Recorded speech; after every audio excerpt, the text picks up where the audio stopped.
பிரியமானவர்களே, இயேசு கிறிஸ்துவின் உயிர்த்தெழுந்த வல்லமுள்ள நாமத்தினாலே உங்கள் யாவருக்கும் என்னுடைய அன்பின் வாழ்த்துக்கள்.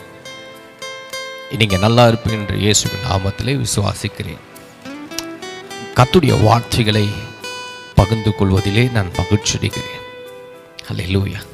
அவர் கொடுத்த அந்த கிருபைக்காக கர்த்தருக்கு ஸ்தோத்திரம். இன்றைக்கு ஆண்டு நம்மோடு பேசுகிற ஆண்டுடைய வார்த்தை அப்போஸ்தலர் 20ஆம் அதிகாரம் 28வது வசனத்தை நாம் கவனமாய் கேட்கும்படி உங்கள் அன்பாய் கேட்கிறேன். ஆகையால் உங்களை குறித்தும் தேவன் தம்முடைய சுய இரத்தத்தினாலே சம்பாதித்து கொண்ட தமது சபையை மேய்ப்பதற்கு பரிசுத்த ஆவி உங்களை கண்காணிகளாக வைத்து மந்தை முழுவதும் குறித்தும் எச்சரிக்கையாயிருங்கள். அல்லேலூயா. எதற்கு இந்த வார்த்தை சொல்றாரு? அதற்கு சொல்றார் பாருங்க, 29ல் நான் போன பின்பு மந்தையை தப்பி விடாத கொடிதானே ஓநாய்கள் உங்களுக்குள்ளே வரும். அல்லேலூயா. ஆண்டவர் இன்னைக்கு ஒரு கொஸ்டினோட நம்ம கிட்டத்தில் அதை வைக்கிறார். உங்களை குறித்தும் அப்படின்னா மேய்ப்பர்களை குறித்தும் அவர் சுய இரத்தத்தினாலே சம்பாதித்த சபையை குறித்தும் எச்சரிக்கையாக இருக்க வேண்டும். அல்லேலூயா. இன்னைக்கு சபைகள் ரொம்ப எச்சரிக்கையாக இருக்க வேண்டும். இன்னைக்கு சபைகள் எங்கே போய் கொண்டிருக்கிறது? என் அன்பு தெய்வ பிள்ளைகளே,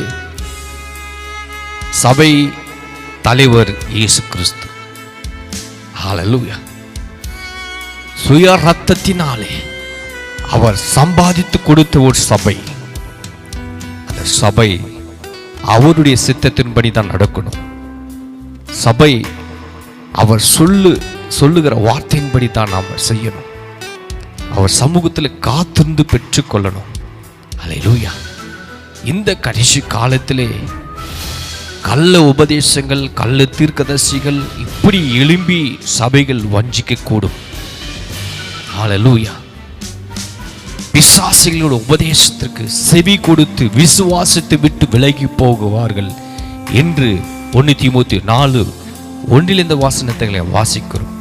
1-2 வசனங்களிலே தொடர்ந்தாய் வாசிக்கும் பொழுது பரிசுத்த ஆவியானவர் வெளிப்படையாய் சொல்லுகிறார்.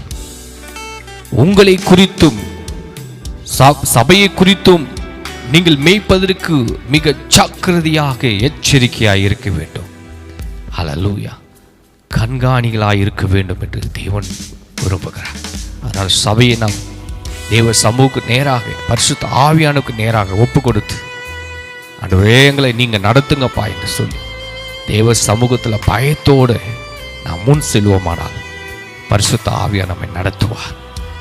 அல்ல சத்தியத்தின்படி நம்மை நடத்துவார். சத்திய ஆவியான வரும்போது சகல சத்தியத்துக்குள்ளே நம்மை நடத்துவார். அல்லேலூயா. கர்த்தருடைய வார்த்தை. ஆமென். ஆண்டவர் சமூகத்தில் ஒப்பு கொடுப்போம். அவரே நம்மை நடத்துவார். நாளில் இந்த வார்த்தை மூலமா தேவன் நம்மை ஆசீர்வதிப்பார்.